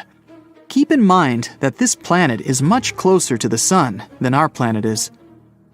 Maybe their oceans once turned into lava overnight. Ah, it's a lovely day for a boat ride in the swamp. If not for these mosquitoes, then today would be perfect. But for some reason, the mosquitoes keep getting bigger the further you go into the swamp. They started out as tiny, almost invisible insects, and can now be the size of your thumb. You can hear their buzzing as they whiz past you. You go deeper to investigate why they're so big. Eventually, you see a large cluster of mosquitoes the size of your hand buzzing around. They notice you and start flying toward you. You grab a branch and start swatting them away. You run back to your boat and try to escape, but they follow you, and some manage to land on you. You swat them away, but more mosquitoes pop out of nowhere, the size of a basketball. You start your boat and speed your way back to the mainland. As you arrive, you see everyone running away in a frenzy, panicking because of the giant mosquitoes. Some of them are as big as a large dog. People are ducking under picnic tables, while some are running back to their cars and driving away. You get off the boat and run toward the closest grocery store, along with dozens of people. The employees lock up the gates, but the large glass panels show the mosquitoes multiplying. They're getting bigger and bigger until you can see one as big as a car zipping by. It's so strong that it landed on an empty car and crushed it. Everyone inside is ducking away out of fear. You try to calm everyone down and not make any noise. The mosquitoes are landing on the glass panel, blocking out the natural light. It's getting dark inside. Someone turns up the volume on the TV to the breaking news. Mosquitoes are flying rampant all across the continent, destroying natural resources and infiltrating cities. People are advised to stay indoors until further notice. The mosquitoes notice that there are people in the store, so they try to get in by force. A car-sized mosquito flies around in the sky, unaware of what's happening below. Everyone hears some noise coming from the back room. The employees realize they didn't lock the doors. A large mosquito enters and knocks down everything. Everyone runs around in a panic while throwing random stuff at it. Some people grab a fire extinguisher and spray it until it flies to the back room. Some employees lock the door and barricade it so that nothing can enter. Everyone waits nervously. The TV broadcasts some live coverage of how giant mosquitoes are flying everywhere. A helicopter is forced to land because the mosquitoes are flying around wildly in the skies. Everyone shudders when they hear the sound of more mosquitoes buzzing around near the back door. Hours pass, and more mosquitoes keep coming endlessly. There are no people outside, and much of the urban and landscape design in the park is destroyed or overrun by giant insects. Some people eat whatever is available, while some are sleeping. A piece of breaking news interrupts the live coverage and shows that there will be armored buses ready to pick up people near the picnic site. However, the buses won't drive to hotspots since it'll be too dangerous. The only way to get on them is by being on the highway in 2 hours. Everyone tries to call their loved ones, but the cell towers have been knocked down, and no one can call anyone. The mosquito that broke in a while ago destroyed the only landline that was present. People are arguing about whether they should stay or go. More insects covered the only clear patches of the sky until the sun disappears. The people split into 2 parties, those who are leaving to catch the bus and those who want to stay. The employees know a back way that can quickly lead to the highway. The only problem is that it'll take around 20 minutes on foot, and there are no cars to use. The way is tricky. First, they would need to escape through the main entrance and head through the bushy forest behind the dumpsters. Over there, they can enter a building, possibly through the sewers, which will lead to the lake next to the highway. The first party decides to leave. They prepare supplies for the breakout. Every second, more mosquitoes arrive, covering the sky. They gear up with anything they can find to protect themselves. Mosquitoes are attracted to the carbon dioxide that people breathe out, and they know that there's a source coming from the grocery store. Once everyone is ready, they get some makeshift torches and light them up. They add some barbecue fuel to keep the fire going. You're part of the party that is planning to escape. The doors open, and everyone makes a break for it behind the dumpster. Many mosquitoes try to attack you, but the smoke from the fire repels them. Every second, more mosquitoes are filling the sky and the environment. Many people end up running back into the store since they couldn't make it past the dumpster to the other building. Eventually, the rest of the people, including yourself, run toward the building. But it's locked, and no one can break down the door. Plan B is to break the glass from a window and crawl inside. You grab a rock and smash the closest window. The only problem is that the mosquitoes can follow you inside. So without any options left, you pull through and run to the basement of the building to find the entrance to the sewer. Success! You found it, and everyone descends to the bottom. No mosquitoes in sight, just rats. You're walking knee-high in sewer water with it flowing past you, but it's only a few minutes until you reach the river. Another problem is that the sewer isn't going to the lake, but somewhere deep into the sewer channels. You follow it until you see what looks like an outlet. You make it out and are near a water hole where all the discarded sewage leads next to the swamp. The only problem is that you're not next to the highway anymore, and time is running out. More mosquitoes are swarming the air, but they don't bother buzzing next to you. You notice some cat-sized creatures floating on the water. These are baby mosquitoes, or the larvae, and they're coming your way. You and everyone else swim for your lives to the shore. The giant alpha mosquito soars into the air and swoops down to try and grab someone, but it misses. Everyone makes it to the thick, swampy area where no giant mosquitoes can enter. Everyone covers themselves with branches to protect themselves. 15 minutes until the armored bus arrives. Since the mosquitoes can't enter, this will be the best place to hide until then. Darkness falls, and still no bus. It's been 3 hours, and nothing. The mosquitoes are still buzzing around, and everyone is getting uncomfortable under the thick bushes. After a while, everyone hears a roaring engine and sees lights flashing on the highway. Everyone gets up and runs to the bus, but you stop them to not draw the mosquitoes' attention. You volunteer to sneak out and stop the bus, and then everyone else can follow without drawing too much attention. You move a couple of branches, step over some tree bark, and crawl to the highway. You try to hold your breath so that you won't make any heavy breathing sounds. You reach the side of the road and wave your arms to stop the bus. It pulls over and the door opens. You signal the rest of the people to follow, and they follow your lead. Everyone is inside and safe. Some mosquitoes notice and start pecking on the bus, but the armor is sturdy. The bus drives off looking for other people along the road, and suddenly, A Goliath lands in front of you. The bus stops and sees a mosquito the size of a Boeing 747. It looks straight at you. It gets ready to attack, but the bus speeds under its legs and drives off.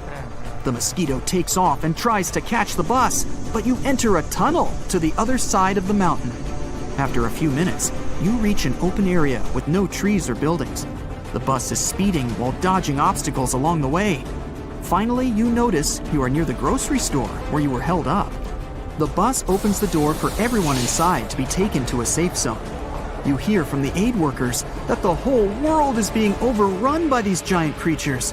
As you drive along, you see a hybrid mosquito that has 2 heads and a scorpion's tail. It's as tall as the Statue of Liberty, and it's ready to attack. Whatever is causing these mosquitoes to grow abnormally is also making them into hybrids and mutants. And you thought it was going to be a good Monday. Alright, you get up after a long party with your friends, the sun's already high up in the sky, you take a look at the clock. Oh well, it's noon, the store's already closed. Or at least, that's a little story you like to tell yourself when you don't feel like going out for groceries. Well, time for a late breakfast. You open the fridge. Oh no, what's that weird smell? Is that cheese in a plastic bag? It's just about the only thing left in your fridge, and the store is almost 4 blocks away. So, nothing else to do but take a chance. Mold is often a sign your food is spoiled, except for when it comes to cheese. If possible, just remove the moldy parts so you can eat the rest. If by accident you ended up eating some of that mold, don't worry. Most cheese types already contain some kind of mold. It's an important part of the cheese-making process. Now, there are a few exceptions, such as dark black-gray mold. If you see that stuff on soft cheeses, you're gonna have to chuck it out and hit the store. Or maybe, just maybe, you have a Sardinian roommate whose grandma just sent him his island specialty, rotten cheese, aka maggot cheese. The Sardinian cheesemakers leave their cheese to go really bad, and voila! You've got yourself a famous delicacy with a tongue-burning taste. It's actually illegal in some countries. So, before going for that suspicious cheese chunk in your fridge, check if anything's moving around inside. If you're preparing an omelet and don't have enough ingredients to spice it up with, take eggshells, if they're organic, boil them, and then bake them at 400 degrees. When they get crispy, grind them into a powder and toss some on your omelet. Eggshells are a pretty good and cheap source of calcium, so it's worth a shot. If things get hairy, grab your tent, blanket, and lamp and run to the woods. At least there you'll have an endless supply of tree bark, so you won't have to worry about going hungry. Yup, our ancestors were eating bark ever since the beginning of time.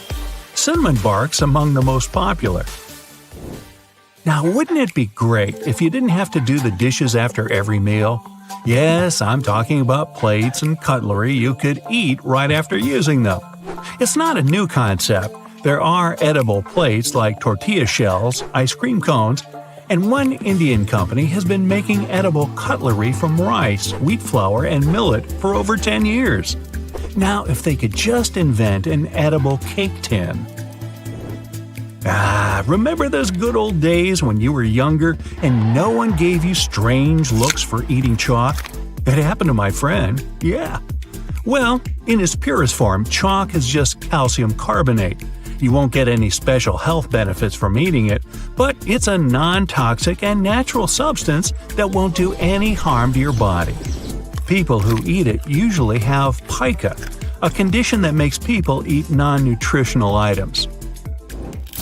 Paper is also one of the things people with this condition crave. One of the reasons for that could be that paper is fibrous, and they are possibly experiencing a lack of fiber.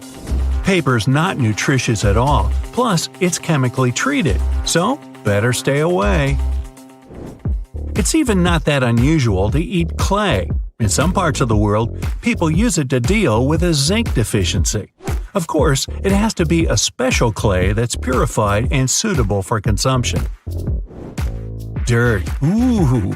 Back to those good old days, spending time in the garden making pretend cakes out of mud.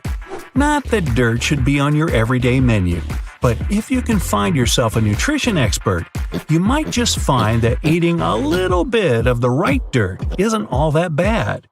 Some clays and muds have tons of minerals in them, if they're made specially with no chemicals or anything. Dandelions are one of the healthiest edible things you can find. You got vitamins, iron, antioxidants, yup, highly nutritious, and better yet, you can find them literally everywhere. Cactus definitely looks like a plant you should avoid, but if you clean it and prepare it properly, you can add it to desserts, salads, soups, breads, drinks, you name it. It tastes like, well, kind of gooey to be honest. Remember to double check you got all the spiky bits off. Have you ever taken a walk, looked up at the sky, noticed some birds' nests and thought, ooh, that could be my dinner for tonight? Not quite? Yeah. But edible nests are a hit in several countries. They're nutritious, have a unique taste, and yes, are made out of the saliva of a very specific kind of bird. They're extremely dangerous to harvest and hard to prepare, so if you're into that sort of thing, don't forget to hit up the ATM beforehand. It can sell up to $4,000 a pound. One more expensive item, get ready for consumption: gold. Not that you can eat your mom's necklace if you're in the mood for a shiny afternoon snack, but gold flakes or leaves are often used to decorate food, especially when it comes to desserts. Gold is actually inert, so it doesn't cause any chemical reaction in your body and can pass straight through your digestive system without being absorbed. I was going to make a crack here about having a gold rush, but I won't. Some cultures used to boil, tenderize, and chew leather when they were out of food. Well, even if you wanted to try it, you can't. Today's leather is chemically treated, so it's pretty much a no-go. What would you do if you came across a tarantula? If it's in Cambodia, at a tarantula stall, you eat it.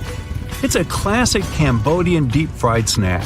They say the taste of tarantula is similar to crab. So, let me know if it's true. Tarantulas certainly have more meat than grasshoppers, who also ended up on the menu in Asia and parts of the Americas. Both them and crickets are rich in protein and extremely edible. All these little guys need to be expertly raised and prepared. You just can't walk around picking up random insects and eating them. By the way, they say grasshoppers taste like sardines. Curious? Just a regular afternoon, you're sitting on the couch in front of the TV, wondering which snack perfectly fits into your binge session. Okay, some chocolate chip cookies could do the trick, but how about wasp crackers? Yup, biscuits filled with wasps. Next big thing? These rice cracker cookie things with added wasp come from Japan. The wasps are bred specially just for these cookies. They don't just go around town with a net. Another unusual thing from Japan is fogu blowfish. You need a lot of professional training to prepare this thing properly since it's full of toxic poison. A good serving could cost you up to $120. Once the licensed chef separates the poisonous parts, they get dumped into a metal container that gets locked with a padlock. It then gets taken to a certified fish market to be burned. It's too poisonous to throw in the regular trash. Imagine your job is collecting ant eggs, and you get paid per pound. How long would it take to gather up enough? Well, if you move to Laos, you might find out. They have one of the most unusual soups around, white ant egg soup. The taste kind of reminds people of shrimp, so it could be worth trying. Or you could just have shrimp soup. Just saying. Century eggs are something you can find in China. And no, sorry people, they're not thousands, hundreds, or even tens of years old. It usually takes just a couple of months to prepare them, But how they do it is pretty interesting. They're immersed in clay or mud. This technique is something that people in China have been doing for centuries. It preserves all the great benefits of eggs. So, what happens inside the egg? Well, basically, ammonia and sulfur build up in the yolk, as well as some strange snowflake-like patterns and amber color on the outside of the egg. Apparently, it has a pretty strong ammonia smell. Oh, the beauty of rotten-smelling foods. Yeah. So, you're running through the jungle with tree branches and thick vines blocking your way. You don't know where you're going, but you feel like you're not in control of your movements. You see a huge rock in front of you. You can't stop running. You're about to crash into it. Suddenly, whoop! You're up in the air, soaring at an incredible speed. Below you is a steep valley with sharp rocks and a raging river. You hold your breath, hoping this is all a dream. But then, you land back on the ground and continue running without breaking a sweat. Risking a glance behind you, you see a group of high-tech drones chasing right after you. But in front of you, there's a bright light, and as soon as you run past it, everything turns black.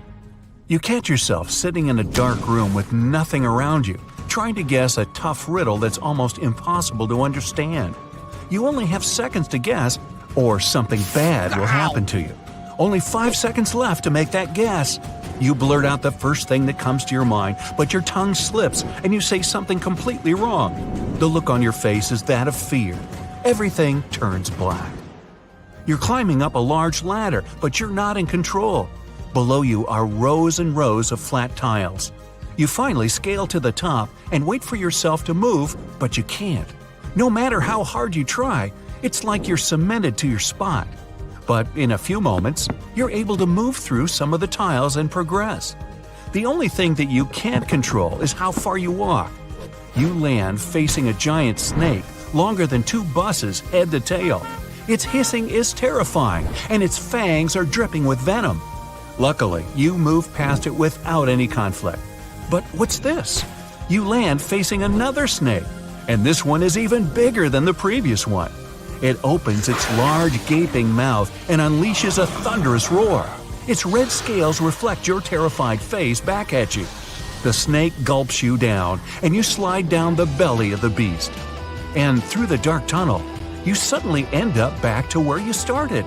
It's impossible to move, and you have to go through the snakes and ladders. You're cruising in one of those fancy old sports cars. It's a lovely day in London. You pass by Trafalgar Square before taking the train at King's Cross Station. But suddenly, you're not so hot anymore. As soon as you land on Mayfair, you look at your bank account and it doesn't make any sense.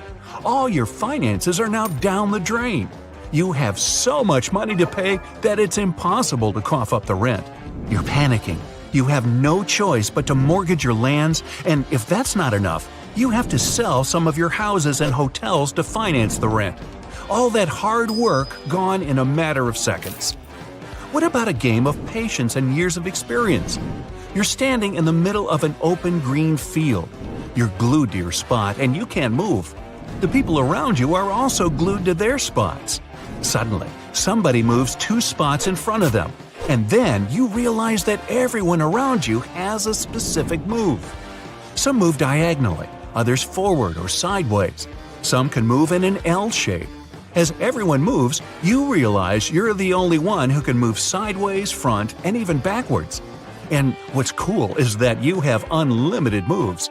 But there's threats all over, hidden, disguised as innocent placements. And before you know it, you're one of the few still standing. Everyone else is gone. The sun is set and the field is more open than before. You're now one of the main components to victory. As you continue, there are fewer and fewer people around. But out of nowhere, you're placed in a position poised for victory. And it's checkmate. You're anxious and breathing heavily. There was a crime committed in the library. Or maybe not, who knows? But you're one of the detectives at the scene trying to figure out what happened. All you know is that it happened inside the mansion and you need to uncover who committed the crime, with what tool, and where the perpetrator did it. The night is young, but the clues are scattered all over, and there's no time to waste. There are other detectives trying to solve the case, but you need to be quicker. You investigate every corner and alley to try to come up with a conclusion. Looking under every lamp, between the curtains, every crack on the wall, but nothing, zilch. You make your way around every room, but something is quite intriguing in the dining room. You already looked there, but didn't pay attention to the details. And you may have found the first clue to solving the mystery. After extra searching, you can determine that you found the tool used in the crime, and in no time, you found out where the culprit did it. You lay down a press conference as soon as you're confident of your conclusion. Everyone is waiting to see what you have, and you blow them away with your analysis. The offender was in the room the whole time. You close the case and get that promotion you've always wanted. But there are more cases to be solved which are equally challenging. Imagine waking up and not knowing how to speak. You begin your day by brushing your teeth and getting dressed. But as soon as you want to exit your apartment, you can't seem to move. Like an invisible barrier is blocking your way. You look at your hand and see 7 random numbers jumbled up. A message appears that you need to make a word in order to get out. So you try to come up with the cleverest word you can think of, but of course, no cheating. You can forget about the dictionary. After punching in the word, you're able to gain access outside and continue your day. But you're not able to enter your car. Another invisible barrier is blocking you. This time, you look at your hand and see another random set of 7 letters. And you need to come up with another word. It's getting more difficult to figure it out.